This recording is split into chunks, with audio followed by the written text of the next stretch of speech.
Vamos lá, gente? De acordo com Dalgalo Rondo, tá? O processo mental se refere à evolução psicologicamente compreensível de uma personalidade, como aquela personalidade se desenvolveu, que pode ocorrer de maneira normal ou anormal.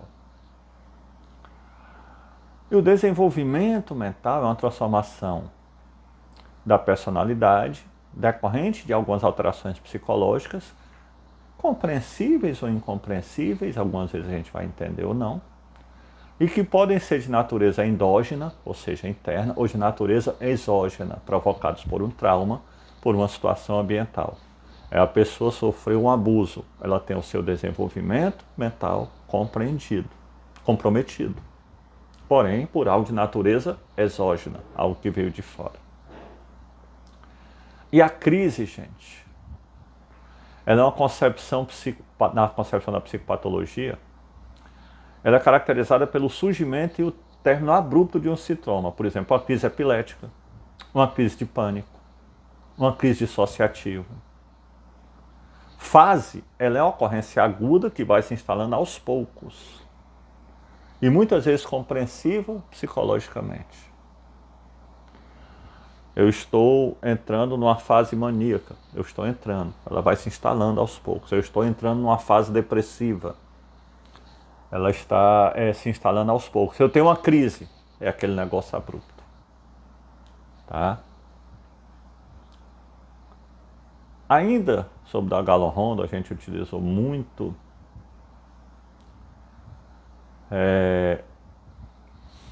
Dalgalo Rondo na disciplina, né? Em psicopatologia, gente, a avaliação do paciente ela é conduzida predominantemente através da entrevista, através da conversa. A gente não tem um exame médico, a gente não tem um exame físico que possa definir.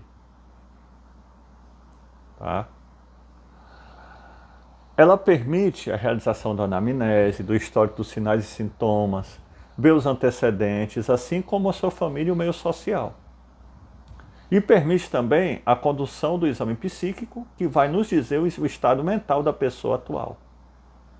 Então a entrevista é esse modelo essencial que vai nos permitir uma anamnese, que vai nos permitir um exame psíquico, que vai nos ajudar a compreender a situação da pessoa. Vamos lá. Como é que eu identifico uma desorganização de pensamento? A partir do discurso do indivíduo. O pensamento está desorganizado, ele não está juntando o lé com o cré. O tique e o teco não estão se batendo. Os delírios, gente, eles são crenças fixas, não passíveis de mudanças, mesmo quando você evidencia. Tá? O tratamento ele deve oferecer para o sujeito, que deve se oferecer, ajudá-lo a se convencer do caráter equivocado. Mas como a gente falou, a gente não desafia delírio. Tá?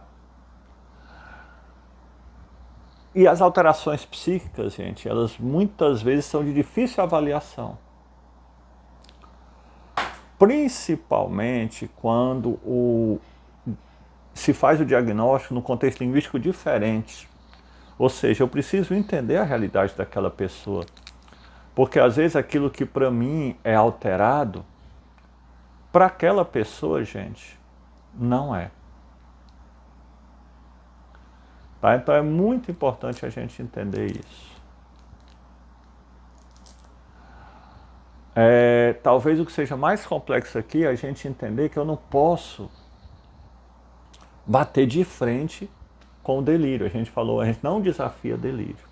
Porque o delírio é uma verdade absoluta para aquela pessoa. A gente não tenta convencer, discutir com a pessoa, não, você não é isso, isso não está acontecendo, isso não é real. Tá? E vamos lá. Outra questãozinha como é que eu posso dizer? De colunas. Tá? Um padrão desrespeitoso de violação dos direitos dos outros. A gente está falando de personalidade antissocial. Tá? Um padrão de desconfiança e de suspeita, tamanhas que as motivações dos outros são interpretadas como malévolas. A gente está falando de uma personalidade paranoide. Um padrão de instabilidade nas relações pessoais. A gente está falando, certo, de uma personalidade borderline. E esse padrão de grandiosidade, de admiração e de falta de empatia é a personalidade narcisista. Tá? Naquela tabelinha também a gente está falando de transtornos de neurodesenvolvimento. E os transtornos de neurodesenvolvimento, certo? Eles são os transtornos de intelectivos, os transtornos motores e o espectro autista. Tá?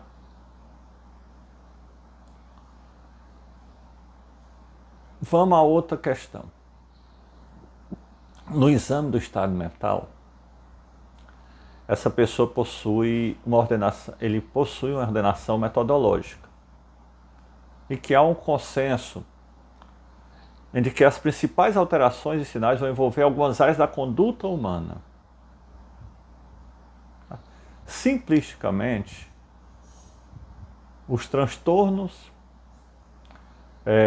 o exame de estado mental, ele visa investigar alterações na senso-percepção, ou seja, como ele se percebe e como ele está em relação ao mundo. Gente, revisão da prova concluída. A gente conversou um pouco sobre as questões. Espero que dê tudo certo, que a gente consiga fazer uma boa prova.